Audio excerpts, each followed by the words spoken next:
The Title Block, episode number 10, Projection and the Future of Design, Part 2. Hey,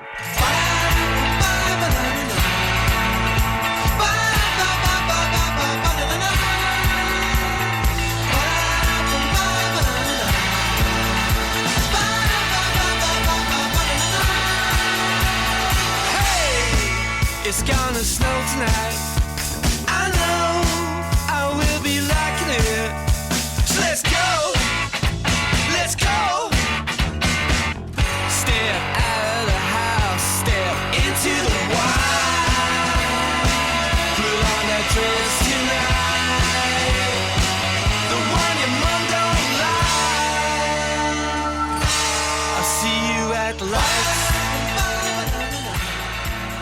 Welcome back to The Title Block, a podcast about Canadian theatre designers, their history, and their craft. I'm your host, Michael Kruse, and today I bring you the second half of a recording of a panel discussion at this year's Canadian Institute for Theatre Technology's Rendezvous 2014, the CITT's annual trade show and conference. Just to recap, I was joined in this discussion by Scott Spidell from Texas Lutheran University, Eric Mongerson from Concordia University, and Ben Chason and Beth Cates from Playground Studios here in Toronto.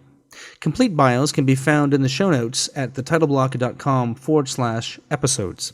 In part 2 of this discussion after the break, we started to talk about the unique funding challenges of buying or renting equipment that advances so quickly. We move on to talk about the language of video in a production, and we end with a discussion about copyright and planning theater design for the future. We begin with a comment from Sheila Skye from the Associated Designers of Canada.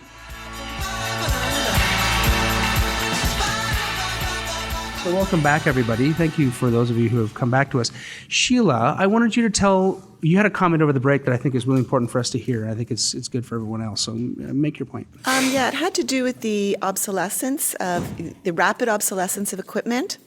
As a grant writer, this is problematic for me to rent rather than buy, because I can't write a grant to rent gear. I can write a small capital acquisitions grant, I can write an infrastructure development grant, but I can't write a rent for this production grant. I can only write a production grant, which is small, and then I have to choose between gear and performers or venue rental. So it's probably something that we need to convey somehow to funders, that they are forcing us into a poor use of resources. Yeah. Amen.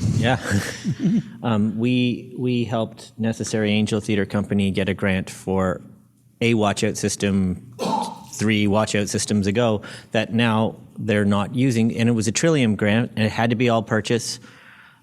We helped Cahoots Theatre buy some beautiful LED lighting, a Source 4 LEDs that now there's a version 2 of.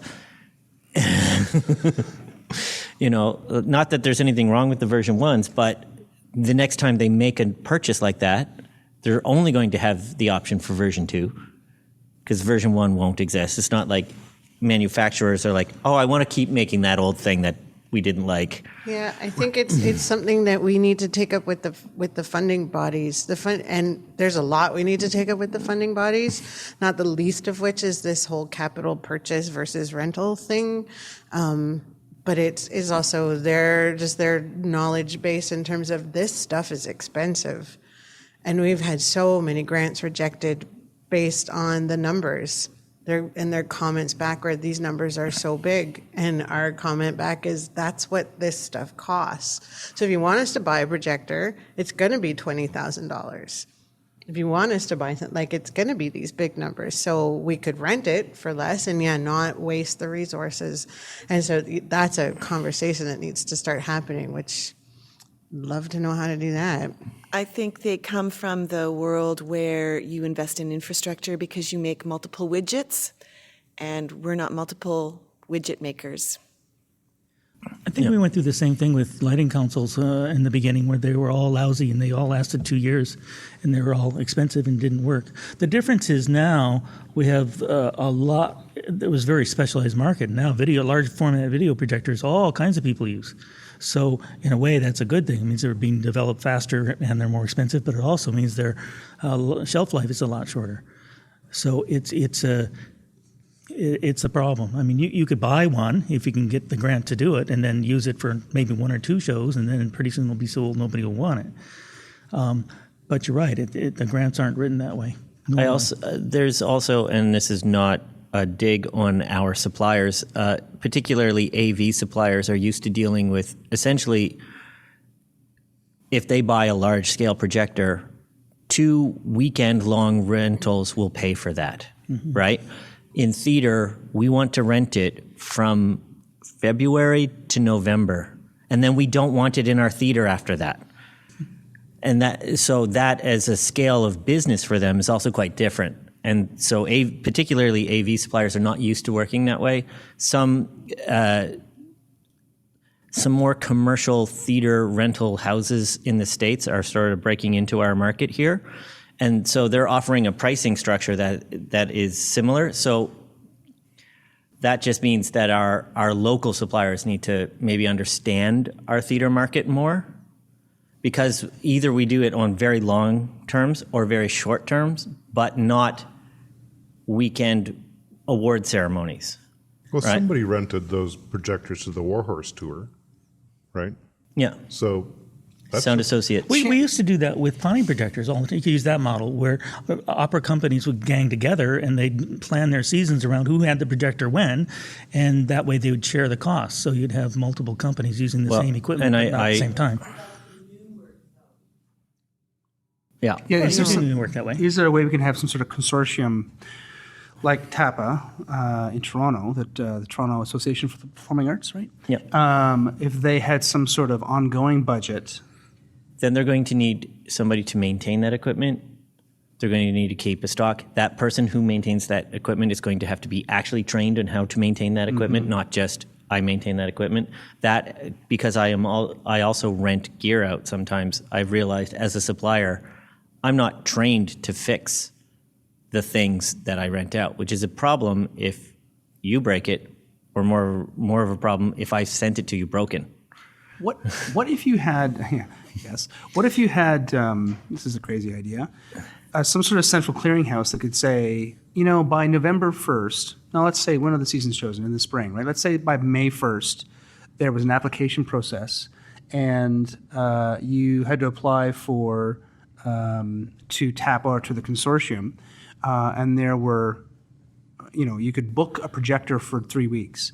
And then that consortium could say, we're going to rent this projector for the next 8 months.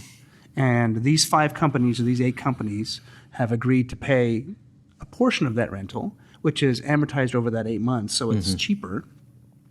That would require a bit of administration. Groups like TAPA would have the people in-house who could actually coordinate the grant process, basically.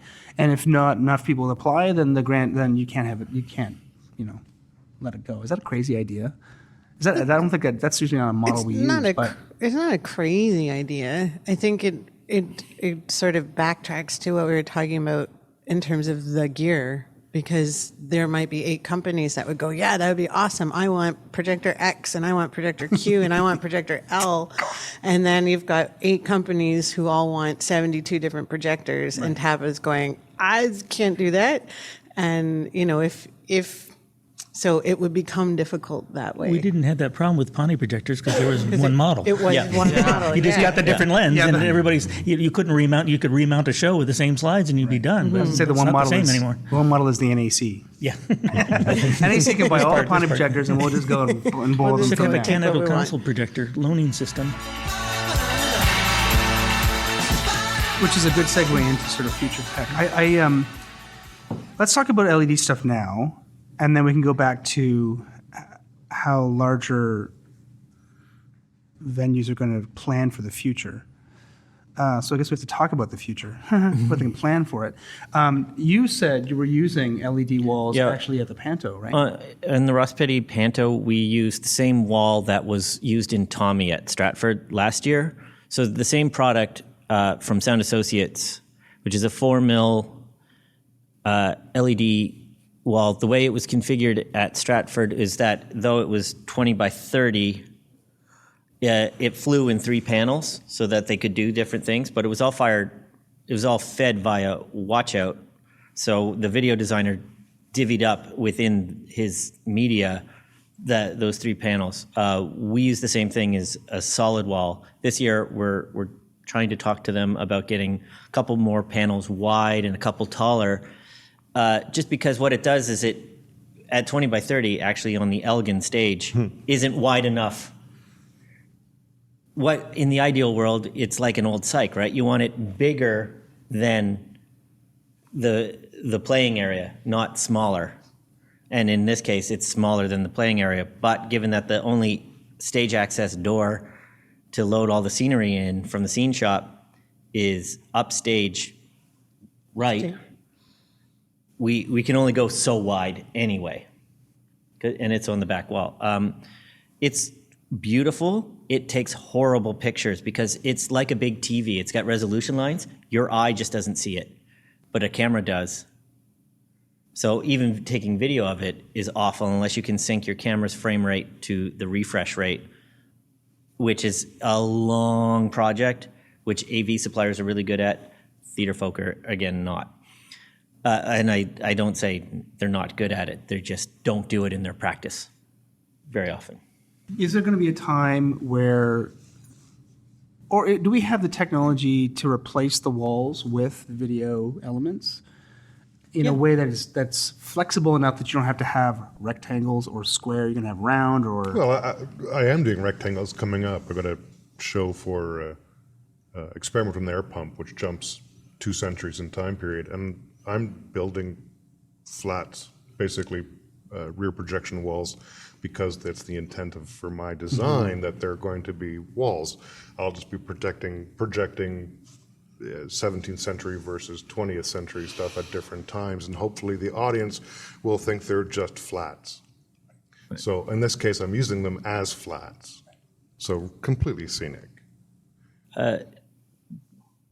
Projecting on different shapes is I mean, I posted on Facebook just the other day that 3D mapping is now. It's not gone. And that is projection. You can't really to do it with LED product, you basically have to manufacture a whole LED set piece. Yeah. Whereas with a projection mapping, you can just create the shapes digitally and then place your content within those shapes.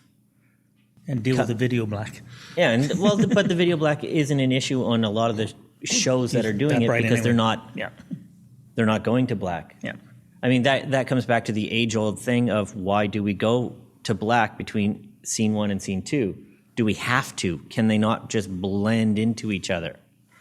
And that's a directorial choice, that's a dramaturgical choice, that's a design choice. And there's a bit of a misunderstanding often that LED is going to replace projectors. It's 2 different things, right? It's the difference between light coming out at you and reflecting light coming out of the machine. Mm-hmm. So when you're looking at an LED wall, you're looking into light bulbs. So it's a totally different experience than watching a projected image. Is there a certain minimum scale you need to make it work so you don't realize it's an LED wall? Like you can't, like for example, the Tarragon, you'd have to have a pretty fine resolution wall. You'd have to have realize it's very fine. So 4 mil might be able to do it depending on where you're sitting.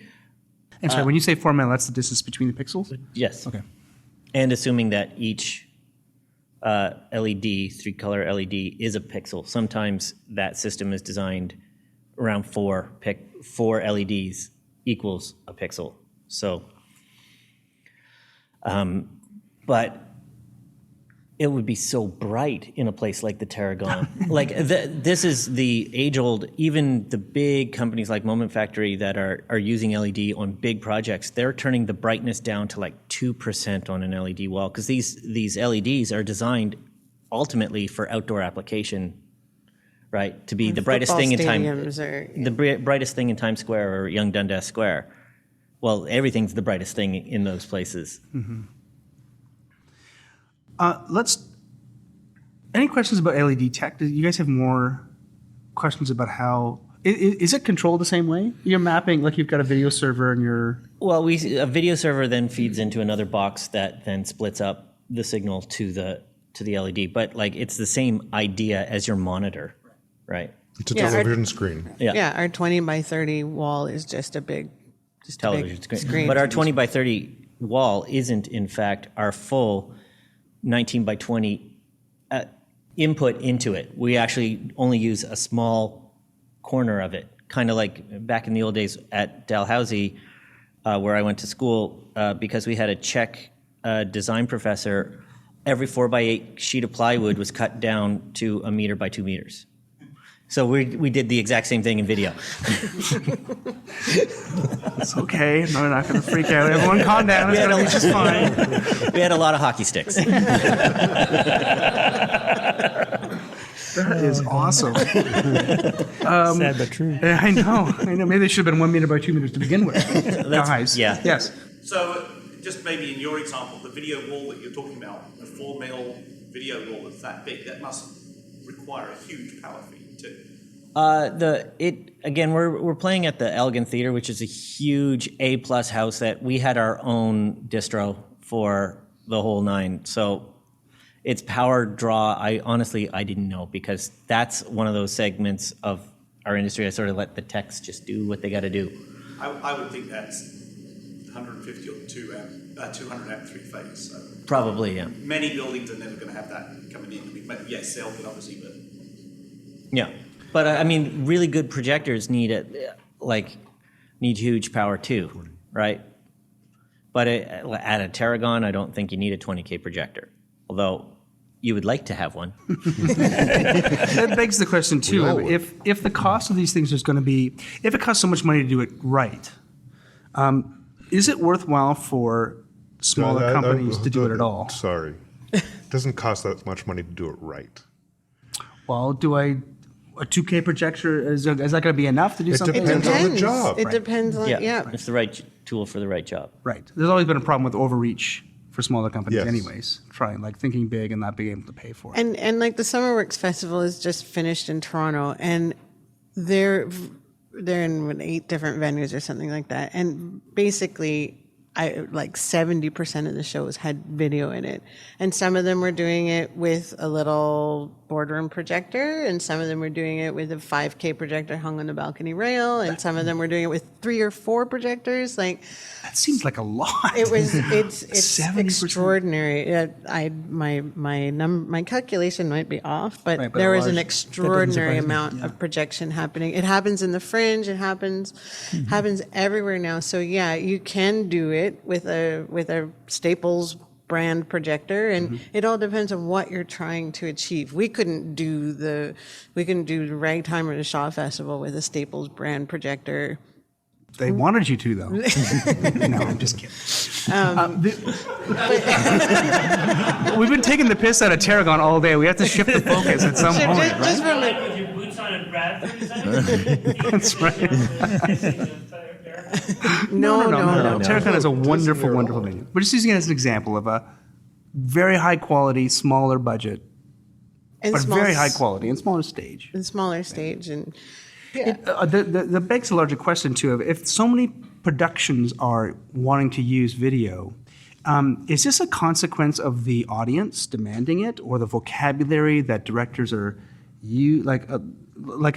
somebody who thinks visually at age 20 now thinks differently than a 50-year-old designer in the theater, right? Is their vocabulary changed, or is this just because it's a novelty and people can't tell a story without it in some cases? Yes. We've been doing video, we've been doing projection. I've been working in theater about 45 years. We've been seeing projection all the way through that. I think it's taken a long time to mature, where it's actually integrated better now. It used to be, bang, this is the screen, and here's the point we're making, and it's hitting over the head. Right. So we've certainly seen it well. But basically, I mean, in theater, we use whatever tools out there. We cruise hardware stores and find, geez, I could use that plumbing fixture to do something set. We are scavengers. And, we'll take whatever we can find, whatever budget we've got, and we'll try to create the best part we can out of it. And we'll turn compromises into artistic virtues. and it's, And we will produce good art by just like a sonnet. The sonnet was king poetry for years. Why? We had this limitation of 14 lines. We have a limitation of space and money and time. but we still try to create art out of it. And this is something else that, you know, that's been around, and projections have been around together for over 100 years. We've gradually evolved it. So I don't think it's anything new. We've gotten better at integrating it effectively. It also comes. It's not new. Yeah, but it comes back to story. So these summer work shows, those are the stories they're telling, right? And that might not necessarily be a directorial choice. That's a whole piece choice. And that comes back to certainly younger people aren't really divvying up the line as much as... I think it's changing times as well. I remember a story about a director when Quartz Halogen came out, about going into the theater after all these brand new lighting fixtures had been installed, and all of a sudden they had real white light. And he came in and said, well, where's the friendly light? Because for him, that was wrong. And now I go into a theater and I see all those LEDs and I go, oh, where's the friendly light? Right. And the same thing happens with video, right? Now, the people who grew up with the unfriendly light, that's normal for them. It's on their phone, so that's what they want to see. And it is part of our storytelling now. That we last year worked on a show for Geordie out of Montreal, where the playwright had written a story inspired by the Amanda Todd story, and so it was all structured around Facebook. And so we had this was the girl who was cyberbullied and committed suicide. Right. Okay. So we had to, Facebook and the bullying and the characters that only existed on Facebook had to come alive somehow. So we had to make a thing like Facebook, which is so inert and unattractive, make it aesthetically beautiful, make it come alive, and help the playwright tell his story. So I think I don't think it's a novelty. I think it's part of how we all communicate now. It will be different. A 50-year-old, 60-year-old, 70-year-old designer is going to approach a visual differently than the 20-year-olds that are coming up now, have grown up with things in their faces from day one. There's a bit of regionalism to that too. I know on the West Coast, theater companies have been working with video a little bit more because their aesthetic has always included that, whereas I found, in part, the nature of the companies that exist in Toronto have all been very literary based, which has affected the work they make. So the work they make is very actor driven, text driven. You don't see a lot of big movement pieces at Tarragon. And that's again not dissing Tarragon. That's the work that's done there. So it doesn't even call for a high-tech world. But we're seeing all kinds of different things. Like now we have conversations all in text, right? That is not interesting to watch on stage. Like nobody buys tickets to read. Right. Well, okay. Well, there's a larger question there. Just 1 second. I just want to make a point. So if the vocabulary of the artist creating the theater is incorporating video, finally because they're able to technically, and because they're telling stories that are important to them, that have many people live their lives on social media. What happens when you've got an aging audience that is not on Facebook, that doesn't watch YouTube, that is not video? I mean, they're going to have a filmic vocabulary. Obviously, they grew up in the age of television and everything else, but they may not be living their lives on stage. They may not be living their lives, that is, in a way that these productions that are relying on these vocabulary that uses social media is resonant with them. So is that I don't know if that's anything you guys could do about, but certainly it's a discussion you have to have with the director to say, look, we're at the Shaw Festival where the average age of our patron is 52 years old. But it entirely depends on the aesthetic of the show. Right. We used ragtime, these folks did there, and it was like totally integrated. You didn't know you were looking at projections, because we're not trying to do like sort of concert, Yeah. you're just losing anyone downstage as you see in some of these concerts. It is painterly, it is integrated, it's sculpting, the lighting and the projection, and you're getting the same dynamic.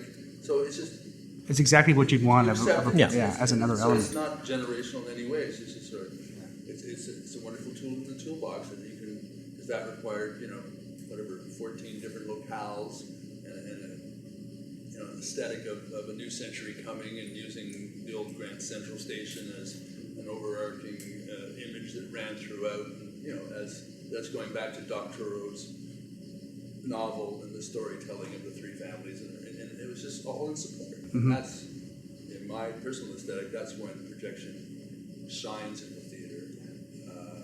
You can see it used dramatically in a dance piece where dancers are moving through it, and that's a whole other powerful type of use of it. But so I don't, because we have an aging audience, that's for sure. Mm-hmm. Yeah, and sure. I think like there will be people we'll leave behind, or they'll be, oh, that's too bright, or it's too busy, or whatever. But I think too, people who go to the theater are willing to look at and accept a lot of newness and new art. And for me, I've learned over the years not to expect the things. I mean, oftentimes I think the younger people are going to come up with the new dynamic ways. Sometimes they're really conservative and really old-fashioned. So it's not just as a broad a brush. I think sometimes we see it as it's not us versus them. It's just who are you talking to and what do you want to say? We had some questions. Do you mind coming up to the microphone? Is that okay?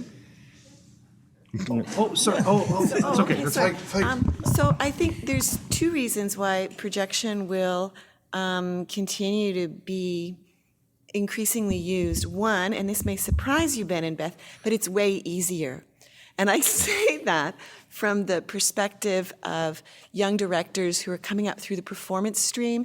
They show up Tech Week, a lot of the problem solving is done, and they perceive it as being an easier way to create a production with interesting visuals when they totally lack the infrastructure of a shop to build in, or any sort of expertise in putting two pieces of wood together, or somebody to do that for them, or even just cartage. So it's perceived as easier. And also in theater, we have a tendency to think of hard goods as expensive and labor as free. And then the second reason, if I can remember my train of thought, the second reason has to do with the changing way that theater is functioning economically. And that's that the Tarragon would be a bit of an exception, but places like Theatre Passe Muraille and Factory, they're almost functioning like roadhouses now, right? Those projects are developed in the indie theater, and they are transferred to a larger house, and then hopefully will go on and have a touring existence. Working in repertory is becoming more common too, which is a response to the economic stress. So people are looking to projection as being more portable. And again, if you don't have a background in projection, you would again see projection as being easier. So I think we'll continue to see it. Do you think that's part of the reason that these choices have been made at the... Certainly at the SummerWorks fringe level, absolutely. And I think speaking to trying to make something more bold is a little easier it's a lot easier to sit in your room and Photoshop a really cool image than it is to take 5 pieces of lumber from Home Depot and try to saw in your one-bedroom apartment, Yeah. Any other comments from... Yes. Coming back to how using technology in theater may desert an older audience or welcome a newer audience, I don't think necessarily that using newer technology is going to attract a younger audience if you're working on something like Don Giovanni. Like we did at the Banff Center, 5 20K projectors, we're using D3 servers. It was a gorgeous production. There was no 20-somethings lining up at the door for Don G, No. At the same time, Yoshimi Battles the Pink Robots, that was done, I think, in San Francisco. It was a university production with an incredibly high budget and beautifully used technology and projection, but it was also a new piece built around a Flaming Lips album. So I don't think it was the technology that was pushing away the older audience. I think it was the fact that they certainly weren't interested in that style of presentation or in the content. So I don't think that using new technology is going to push away your audience. I think it really comes down to the content and how you're presenting it. So that said, I don't think using it as a gimmick to attract a younger audience is effective. No. Absolutely. Yeah. Yeah. Because I don't think there's a lot of kids out there looking at their Facebook saying, "Ooh, a 20K projector? That sounds like something I'd buy a ticket to." Exactly. There's a few of us. There's a niche for that kind of thing. It's a niche. It's a fetish. Maybe we should start a new project where on the you have a regular poster and then you have a second poster that has all the tech requirements for the thing. We had another question over here. Yes. I'm at the Art Center across the canal, and last year we did a French theater festival, plays from outside Quebec mostly. One of the playwrights was 26. The play was 16 people around a table on Facebook and instant messaging, and so it was shared on a screen, a 16 head. But the point was that there was no way to tell the story without us sharing it, by reading it or by watching FaceTime between them. The whole thing was done that way. I was astounded. They did one rehearsal, and they had 4 new cast members. However, the way they rehearsed it was in their own cities. So in a way, the art is moving forward, right? They're all young actors. Some of them were still in school, but they created a work in their world. And then they found a way to share it with us.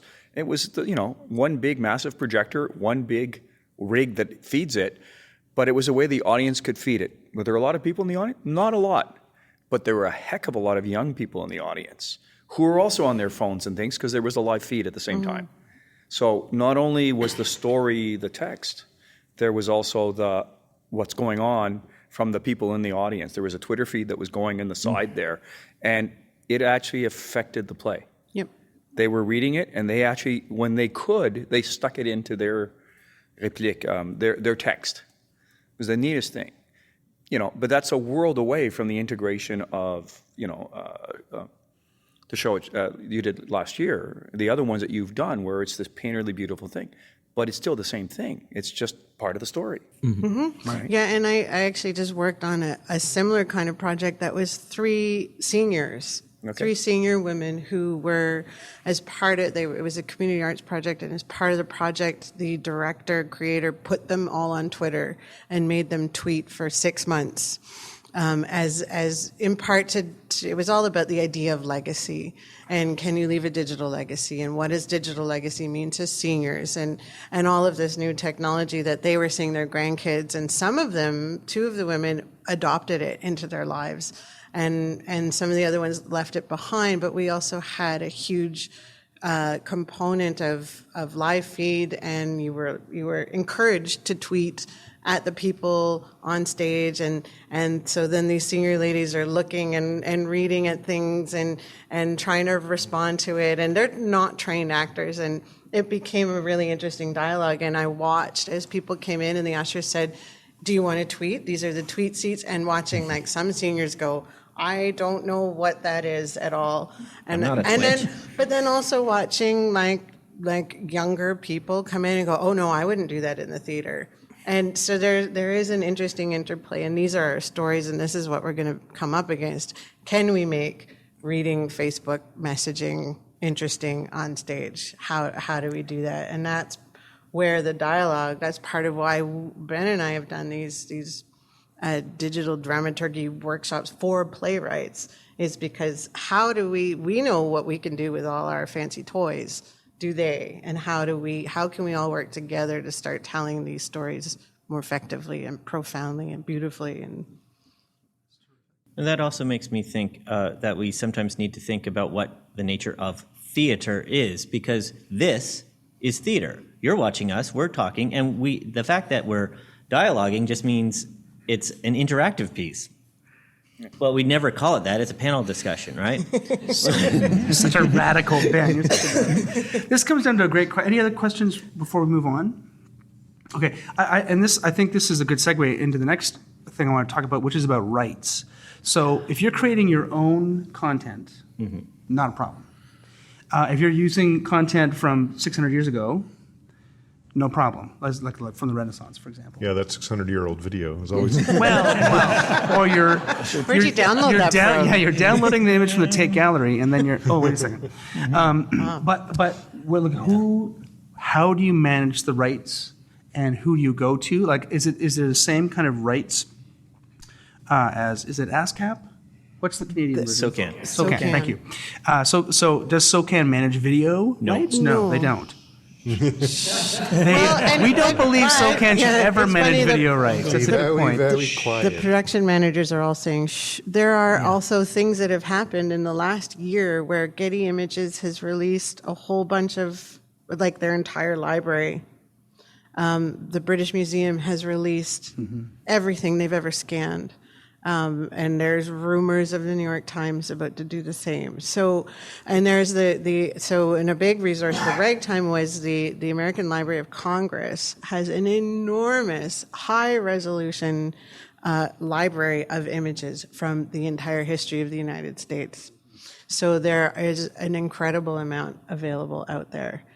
It then starts to get tricky, like, okay, so I need the footage of the March on Washington. So what am I going to do? Now I have to go spend like $10,000 to get all of that footage and the rights to use it. And there has not been, and we've tried to legally buy stuff for theater from certain resources like Getty a few years ago, and there was no category for theater.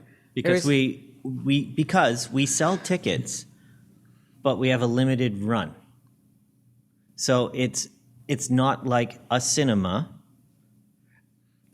watching this and it's integrated into another performance, right? So you're not buying tickets to that piece of footage. You're buying tickets to the show that the piece of footage is in.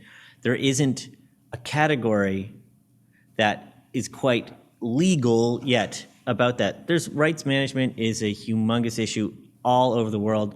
It's not going to get sorted anytime soon. People in the ADC contract, I know that we've put that role on the producer. But which producer do you know is a lawyer? Or not many that I know of. Most of them just came through the ranks of theater just one way or another. So it's also hard when you're developing a new piece to discover, the whole piece is hinged on this one piece of footage of the astronauts. Or I did a show about Joseph Kittinger, who is the first man to jump from a hot air balloon 33 miles above the Earth. And the Red Bull guy did it last year. Just beat his record. The footage of him that we used, we actually cut out of pictures of him. We didn't buy the rights to any of those, but I wouldn't say they were public domain either. We just happened to have the books that were produced of it and used it for our show. Our whole show is hinged on pictures of him because he's the guy that did that. We couldn't artistically not do that show about him.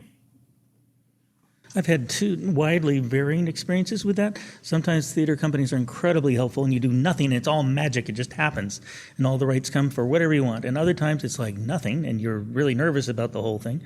And you're right, a lot of times it has to do with the show and how much of it is really integrated into that one piece that they don't have rights to yet. Oftentimes, I think the ones that really work well is when the playwright's in on it in the beginning.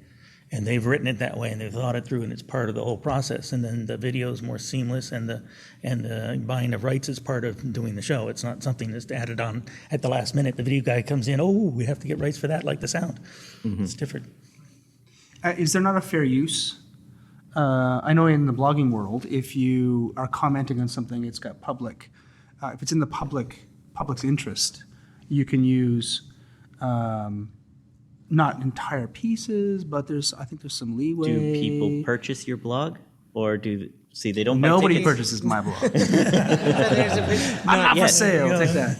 No, but yeah, no, that's a good point. Like, we charge money. Like the reason why rights is an issue at all is because we do charge money for people to sometimes. come. Other times it's just principle, and they won't do it, money or not. That being said, we have been involved in a show that ran for 15 years that was entirely based on a television show, but the rights to that were negotiated as a verbal agreement.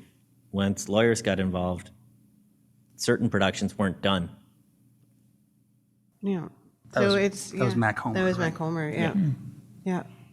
So yeah, no, it's and it's all changing too because of the nature of the internet and the nature of image and image acquisition. And we use stock footage houses a lot. We shoot a lot of our own stuff for that very reason. There's never a time when I'm in a major city when I don't make sure I leave with photos of the Parliament building or things that I know they're mine. Yeah. And so I can use them whenever and however I need to. That's like sound designers taking Yeah. the Go Train or I'm in the park in Stanley Park. I mean, that clip, the same kind of thing, right? Yeah. Is there something that the theater companies could do in the interim to cover their behind?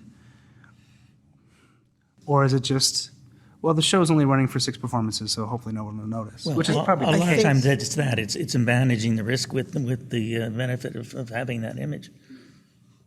But you always run the risk of your show being a hit if the Fringe that ends up on Broadway. Oh, I hate Totally. that. It's a terrible risk to run. It's definitely But at that point, for sure. at that point, there are people involved, right? Yeah. That come and take care of those things, and they might take care of it in such a way that you don't get to do it. Yeah. But When you're using live Twitter or live Facebook feeds, like at the NAC, Alex, was there did they deal with that? Did they have, when they were having Facebook projected, did they actually have the Facebook logo?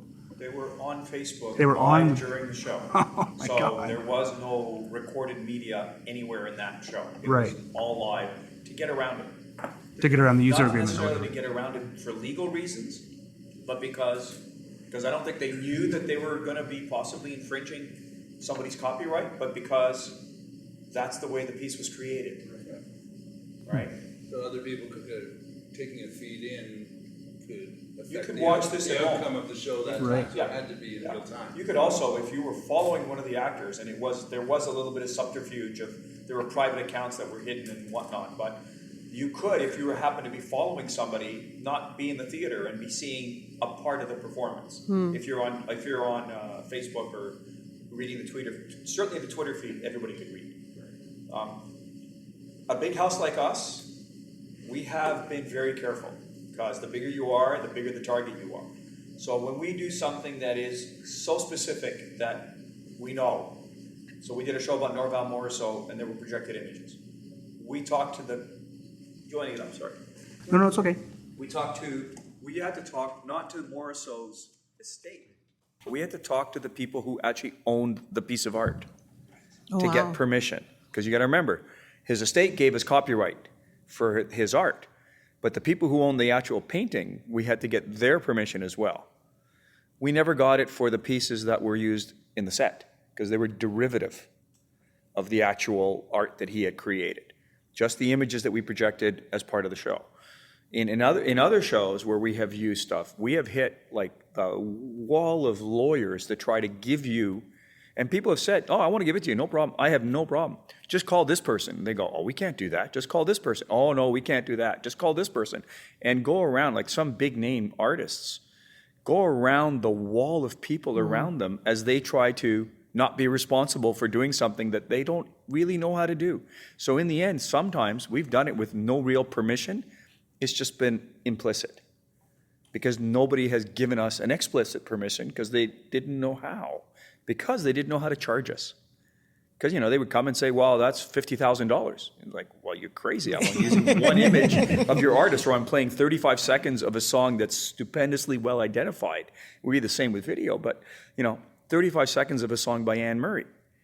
And in the end, they just said, you're not having this conversation with us. Knock yourself out. Miss Murray's happy to have the song be part of the show. Right? Did we get that in writing anywhere? There's an email, but that's about it, right? So it's a very difficult world, and we've gone to copyright lawyers like lots of other people, and they kind of go, don't know, Yep. can't tell you, depends. Until you get sued, we don't know what the law Well, it's until you get sued or until somebody makes a complaint to somebody else, and then it goes to the copyright board, and maybe they'll finally make a decision. I mean, our world is small. If you think about the educational world and what's going on in fair use, there's where the decisions will get made. And unfortunately, art is not part of it. I always thought of fair use as, you can do art. An artist can take a video from some other artist and include it in theirs, and that's fair use, right? So that's a dodge that one of the lawyers told us, well, that might apply. If you were creating As content an and you artist. stole somebody else's art to be part of your art, not stole, but used somebody else's art as part of your art as part of a show, fair use. Or even if you took their work and put it in your show, that might be fair use, it might not be, because the play is a work of art, right? But that's a mindset thing, because very, very few people think, well, the play is a work of art. They just think, well, it's a play, it's a commercial product. No, it's art that's sold, right? And then where's the line between commercial theater and... In commercial theater, I know, having worked as a programmer on a very commercial project, that the goal was to develop it in Toronto, present it in Toronto, and then Broadway it. I know that the projection designer had an ongoing list of every piece of imagery he used, and some of it were like Google searches of Buenos Aires, like, oh, that's just a really cool image of the slums of Buenos Aires. He would then contact that person, because you get Broadway producers, they are all lawyers. And I guess you have to get Derek Chua in Toronto to be your producer, right? Because he's an entertainment lawyer. Mm-hmm. He's not a copyright lawyer, I guess, but he's an entertainment lawyer. he would know one. I guess he's a bit busy though these days. He would know a guy. He's a guy that knows a guy. Yeah, he's a guy who knows a guy. He's a guy who knows a lot of guys. So it's about 20 to 5. Let me just cover one more thing, this may not be a big discussion, but there's a question about building new spaces or creating new spaces from old spaces. What do architects and engineers, theater engineers, or people who are administering these new spaces have to know to support for future use for projections and video and Other technologies. Raceways. Raceways. Right. Yeah. Yeah. More Everything conduit. else they need Conduits, anyway. if you are, for whatever reason, putting Ethernet patch base, because we use multiple networks. Yes. Like Watchout is its network itself, but you could also use those lines run through the wall to actually feed your projectors, because you do DVI over Ethernet. And my sound system, Ethernet system, and everything else on either set. I mean, and don't forget the stuff under the deck. That'd be even better. And under the house. It's under the house and through the house and up in the house is going to be really important. Make sure there's a hole in your pros. And houses that support production tables that need to have 10 or 12 computers and monitors on them that need to communicate with all of that system.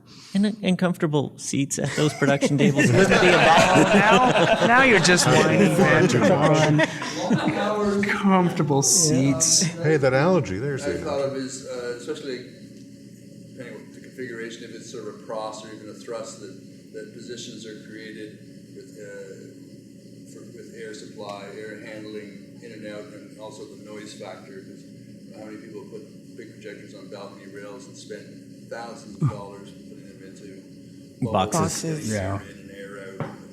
Is there somebody must be making those? You can buy commercial products that house, or do you have to make them all custom? What's that? Can you buy commercial products that can house a projector there are with some proper? clamshells, but they rarely integrate with the architecture you're dealing with. Right. Yeah. Right. They don't fit the Royal Alex. Yeah, so if you built a theater with boxes with cooling systems, then you're good. But I know at the Confederation Center, they just recently redid their whole balcony, or actually put in a balcony, I think. They didn't have one before. They put in positions for the projectors, and then the projectors for Anne of Green Gables, the show that's been running for 50 years, didn't go in those positions. Right. They went on the balcony rail. Well, it was that where the architects chose to put that box didn't work, right? So That's never happened before. I know. These positions are always exactly what this. Why would anybody want to project from there? Yeah, exactly. Sorry. I mean, it's a pipe over the orchestra. Well, that's why I think it gets back to the more important issue is where's the conduit? Everything else you're going to have to deal with anyway. But if you have empty conduit in concrete, then you save money. Yeah. Until everything's wireless in another few years. That's a good message there. You can save money. You don't have to call on the coring company to cut a new hole for you. What about, so the Toronto Centre for the Performing Arts, TCA, whatever, Toronto Centre for the Arts, which was built to house Ragtime, I think, or the original not Ragtime. production. Yeah. Was it Ragtime? Yes. Yeah. They put in fiber optics. Fiber optics were all over the building to support the future tech of fiber optics. And I don't remember seeing an Ethernet cable anywhere. So is Ethernet going to be the thing? Like, if I'm going to commit to build my space and make sure there's Ethernet patch bays, should we worry about whatever it's going to change into? That's why you have a lot of empty conduit. Yes. And don't get the 3/4 inch stuff. That's surely someone's going to want to run 4/0 through your 3/4. Right. Like DVI over fiber optic is a very big thing amongst AV houses, and anybody that has racks of servers rather than putting your server near your display device. With Watchout, we have the option to do either or, but if we wanted to have a tracking backup, we need it all to go into some sort of matrix switcher that we can switch back. So that's why we would use long cable runs. Fiber optic cable is great because it can go up to 500 meters, not feet. But it's incredibly expensive right now. But it comes on a spool, and it's a very thin cable that can route all over the place in your theater that didn't put in conduits where you need them. So when you're going from backstage left out to front of house, out through the audio snake back to the production table, because that's where I'm set up to do the show, you need that's that infrastructure that oftentimes I don't think theater consultants consider is the teching of the show doesn't necessarily mean the sound position is where it will always be, or the lighting board will move because the designer wants to actually physically talk to the op rather than just in the booth that can't actually see the stage because the catwalk is in the way. So do you need to incorporate in the larger theaters, if you're going to be using servers, you probably have to have a server room that's cooled, and would that be a good, That's a good idea. Instead of pushing the timps off the end of the orchestra pit and building a little...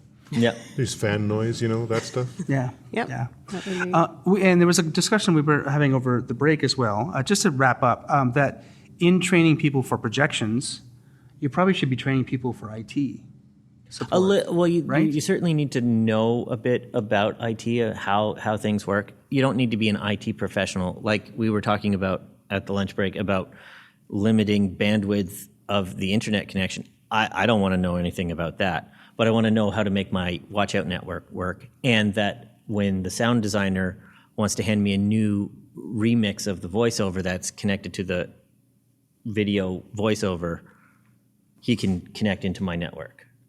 Yeah, so it is helpful to know some IT too, so that when you're sitting there and your production computer isn't talking to any of your display computers, you can kind of go, all right, so that's over here, and so it's not, things aren't addressed properly or whatever. It's just the subnet mask. It's all it ever Exactly. is. Yeah. Bloody subnet.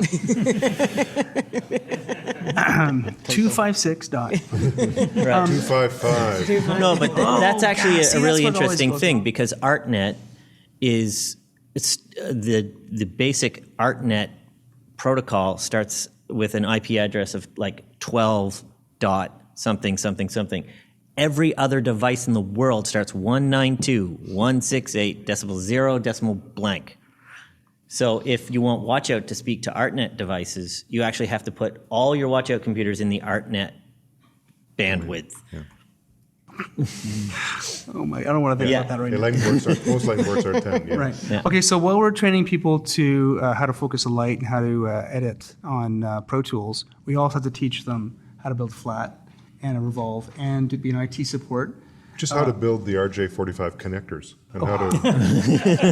That's another thing we have to do. Do we have enough time in a 4-year university degree or a 3-year college diploma or a 2-year college diploma? We do not. No. So do you have to have a special stream for this now, or? I think we probably should. I think we probably need the 2 years. I think all the 2 years can teach, honestly, is general theater technician. I don't think they really can specialize at all. Mm-hmm. I'm sorry. No, agreed. Yeah. We train Box entry-level pushers. people to keep on learning. Yeah. You don't teach them one lighting board, you teach them 3, so they get used to learning lighting board. You don't teach them one CAD program, they teach them 2, so they get used to learning CAD programs. We train basic people who can work with other theater people and keep on learning. And the 4-year programs, even those are now getting too tight. You're going to have to be really, really specific. Yeah, what about post-grad stuff? I know that at the college level, there's a lot of other A lot of other kind of industries have like a 1-year certificate in X, which is a specialized portion of their own certificate. Is there a way of incorporating a projection design or projection, administration? There's not a lot of postgrad work in theater schools in Canada, period. But U of A, U of C both have master's programs that are just sort of starting to look at it. They don't necessarily they don't even know if they have the right teachers for it. So it might become more of a co-op like scenario. Yeah, I think you're going to have a hard time convincing any administration that there's going to be a call beyond 10 people every how many years. Mm-hmm. So back to apprenticeships, which are kind of the basis of theater training anyways. Any other questions from the floor? Does anybody have any?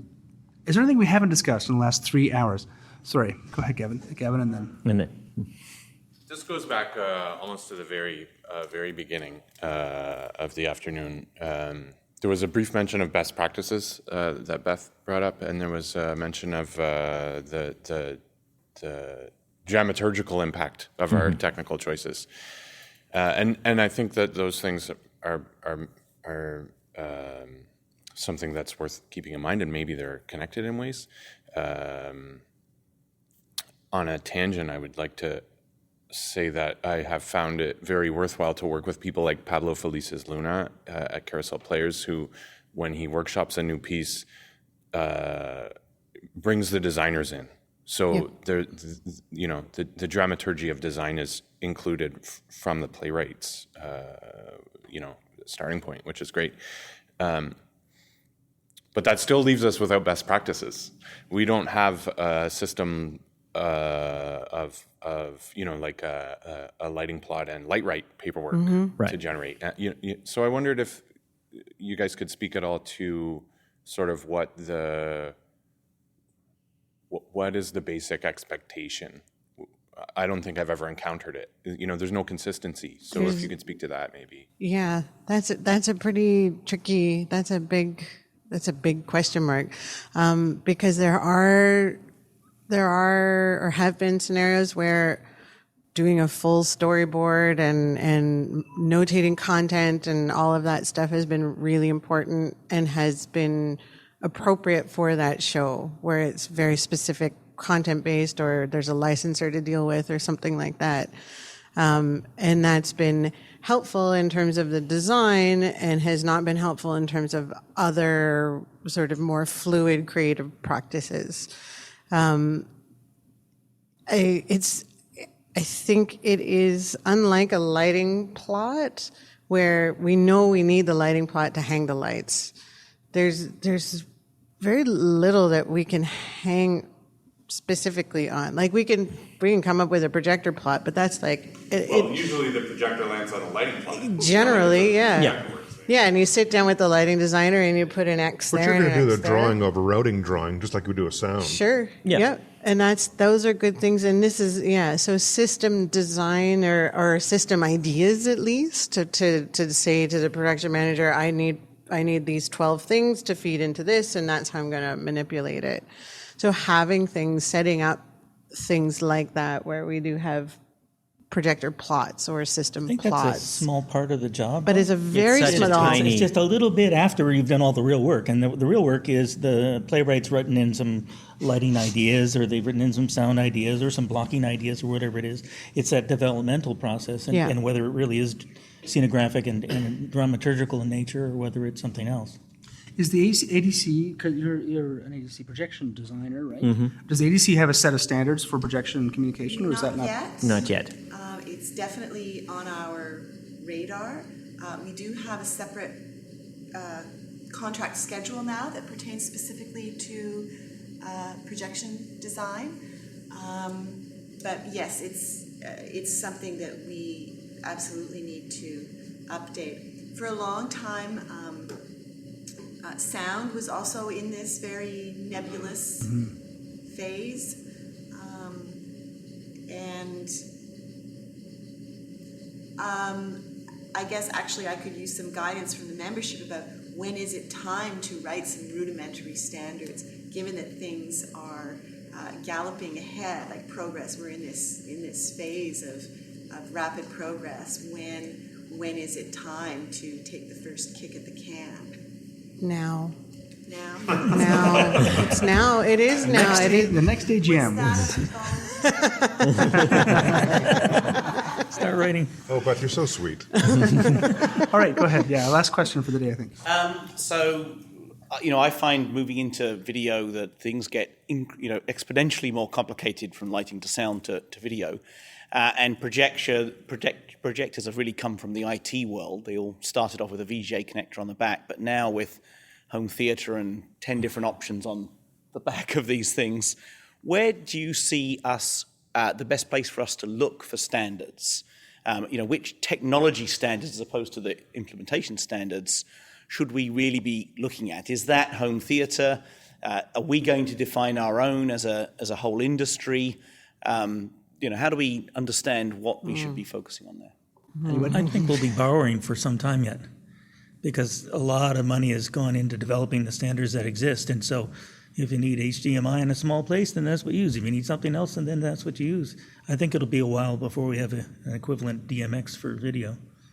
Yeah, fair enough. But I would say something like the PowerCon connector from Neutrik has now become pretty much a standard in anything in the live industry, right? Versus a Europlug. But lots of devices still use Europlugs. But what will happen at the back of the projector will come to some sort of point where we have agreed that it's going to be this. I suspect it would be SDI, but there's already 4 versions of SDI right now. But that is only to deal with varying resolution scales, which have gone from HD, which we thought was the ultimate HD, to 2K, which we thought was the ultimate HD, which an hour and a half later was 4K, which only means that there's 16K coming, right? And 256K and... Good Lord. And then when they eliminate the pixel. I'm not ready to eliminate the pixel. I will say, when I was at CAST in '98, they were having discussions about what's the next DMX, and now it's 2014, and I think we've got eDMX is still maybe, but DMX is still the standard, right? DMX is still the standard. It's been 16 years. We still have the same DMX. But there are how many formats of networked DMX devices, right? Right. Networked DMX is crazy. There's all kinds of variations, and you hear about tours going out and like, well, we're just going to plug in the back of our RJ45, and they get into a new space with their dimming system, and they can't fire it because the two things that used to talk to each other don't talk to each other. But DMX cable will talk no problem. Well, that's why I think it's going to be a while before we see anything like that, because there are other industries far more equipped and ready to do that. They have to make the same equipment hook together, right? So yeah. I think they're going to do it, and then we're going to, whichever one, whether it's VHS or Beta, we're going to pick whichever one wins afterwards. We're not going to try and make our third one, because if we can't do it with the DMX, we're certainly not going to be able to do it where other people are competing for the same issue. Well, thank you very much, everyone. Thank you, Scott. Thank you, Eric. Thank you, Ben. Thank you, Beth, for joining me. And thank you all for joining me here. And listen to the podcast. Will be out probably in about another month after I edit Scott's bit out and my bit out. But thank you very much. Thank you. Have a great time at the rest of the conference. I'll see you at last. And that wraps up part 2 of Projections and the Future at the CITT Rendezvous 2014. Thank you, Scott, Eric, Beth, and Ben, and those folks on the floor who participated in our discussion. Hopefully we'll be able to continue with roundtable-type talks in the future at CITT. The music for this podcast is pod-safe music from the band 1990s called See You at the Lights.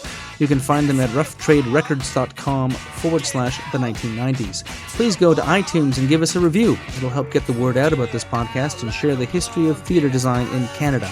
And you can follow us on Twitter at TheTitleBlockCA and on Facebook.com/TheTitleBlockPodcast. You can send comments and requests by email to thetitleBlock@gmail.com. Feel free to share this with your friends, colleagues, students, and teachers, or listen to it while you torture that grant proposal into submission with the ever-present thought that regardless of the Canada Council help, you will do the project anyway.